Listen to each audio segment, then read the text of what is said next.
Alright, now I'm going to show you how to do the word study worksheet. What we're going to do is we're going to pick 3 words tonight. We're going to study the 3 words so we can get a clear understanding of what they mean, so we can explain to the people better what the passage means. So the first thing you want to do is, you notice we have New Testament word 1, New Testament word 2, and we're going to start with the word 1. Now, my first word I chose was darkness because my passage talks a lot about darkness, so that's one of the main words, and you want to understand what that means. So you see here I wrote in darkness. Now, to get a dictionary definition, the easiest way to do that is to go to Webster's Dictionary online. Just Google Webster's Dictionary and it's what pops up. Once you're there, I typed in darkness, and then it brings out the definition. Because darkness is an adjective for the word dark. The word dark is what comes up. So I chose this definition here, number 3, arising from or showing evil traits or desires.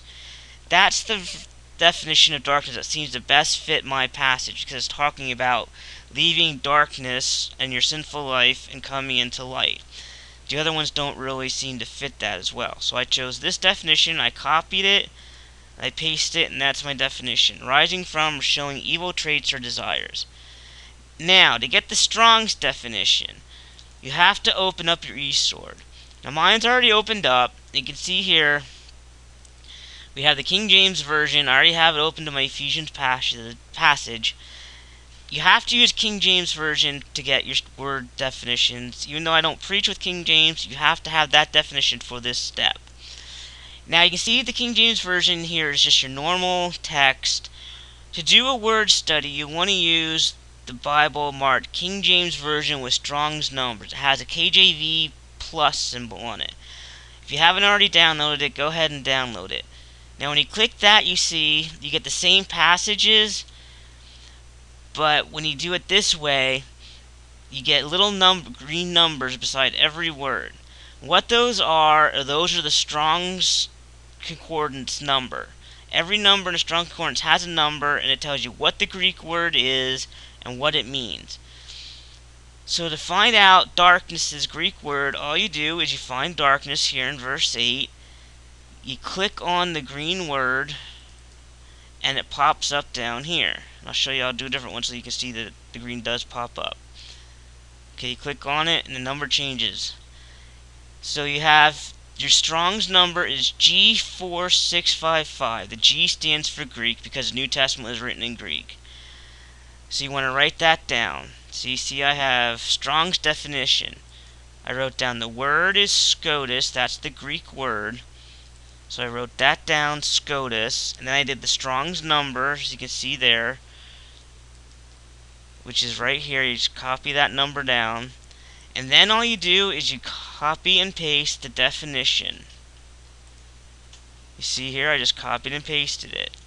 And that is, so you know, darkness in the dictionary means arising from or showing evil traits or desires.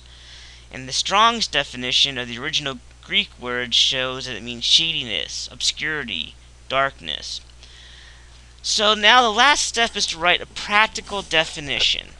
Now what that is you want to take both these definitions and combine them into one definition that kind of explains what the word means in your passage and what you need to explain to the people you're speaking to that word means. So for me, I wrote darkness means the sinful nature all men live in before getting saved. So that's what darkness means in this passage. You need to leave the sinful nature that you lived in before you got saved. Now you need to choose another word. My other word that I chose was light. I did the exact same steps. I got a dictionary definition from Webster's. I put it in here. I got the Strong's definition. I put down the number, the Greek word, and what the definition meant. And then I combined both of those into a statement saying, in my passage, light means learning to live a godly life according to God's principles. So basically, if you're living in darkness, you need to leave that sinful nature all men live in. And then once you get saved, you need to start living in light, which is a godly life according to God's principles. So it's really not a hard thing to do with the eSword program having the Strong's numbers already in here like this. It makes it so easy. Now, Number 3, you see on here I have New Testament word number 3. For that, what I want you to do is go specifically to the passage in your text that has your Old Testament quote in it. So my Old Testament quote is found in verse 14. You can see over here it says my Old Testament quote is Isaiah 26:19. So what you want to do is you want to click on, you want to go to Isaiah 26 verse 19. I just cheated and clicked it over here, but if it doesn't have it over there, you just go and click Isaiah 26, and then 19 will pop up. The word I want to study here is awake. I already did it over here. I did what awake meant in the Greek. I used the Greek word, it's Greek definition, dictionary definition. I made up my own practical definition. Now I'm doing it Old Testament word number 1. It's going to be the same word as your New Testament word 3, awake. So you see we have awake. Here's the Hebrew number now. So you notice that instead of saying G and then the number, the Greek number says H, because that's Old Testament written in Hebrew, so it's going to be a Hebrew word. You click on that, and it's Hebrew 6974, or H6974. So you copy that over. The Hebrew word for awake is kutz. So you copy that over, and then you copy over the definition. So I have to arouse from sleep or sleep-like state. That's going to be the same definition, I think, as I have for the other dictionary. Pretty darn close. And then you want to do Strong's definition. You see I have kutz is the Hebrew word. I did the Hebrew number right here. And then you just copy over definition. So then your practical definition. What is this passage saying? Well, if you read it, it says, let's go back to the original. Wherefore he saith, awake thou that sleepest, and arise from the dead, and Christ shall give thee light. What I'm saying, awake, the practical definition for wake is wake up and pay attention. Wake up from your spiritual state of sleep, pay attention. Okay, so you saw this is really not hard. It doesn't take that long. Basically, the Strong's definition and dictionary definition, just copying, pasting, or else writing down what you read on your piece of paper, whichever way you choose to do it. The practical definition is just writing your own definition of what you think the word means according to your passage after studying the two different definitions.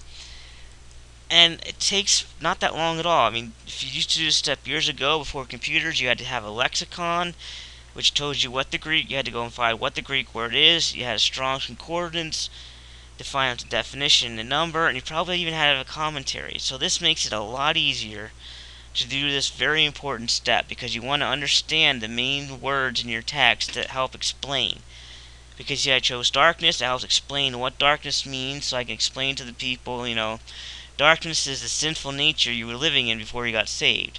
When the passage is telling you, you want to live in light. Well, what is light? Well, light is living in the godly life according to God's principles.